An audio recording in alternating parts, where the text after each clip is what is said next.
I know that on The Tonight Show, tell you a little story, Johnny Carson, every time they wanted to do some sort of game on The Tonight Show, they would use an offshoot of Wink Martindale's name. And some of them were pretty funny. Like one I gave you was Wink Farthingdale, you know. Some of them were worse than that. But one night, Sandy and I are in a restaurant in Beverly Hills, and Johnny Carson has finished his taping of The Tonight Show, and he's on his way home to Malibu, and had stopped in this same restaurant to have a bite to eat. He was sitting by himself over in the corner.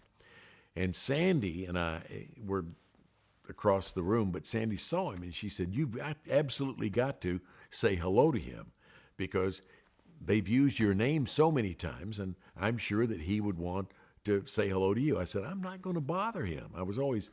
Sandy's always felt that I was too much that way. I didn't want to bother people, especially when they're having dinner. But she kept on me, and sure enough, when he got up to leave, he got to the front door of the restaurant, and I went up to him, and I tapped him on the shoulder, and I said, "Mr. Carson, excuse me." And he turned around and he said, "Wink!" And he couldn't have been nicer.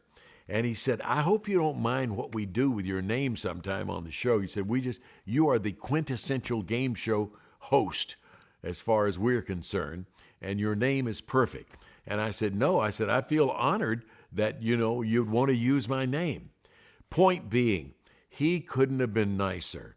And I'm so glad that Sandy talked me into getting up and going to say hello to him before he walked out that night. Otherwise, I would have never gotten to meet the man.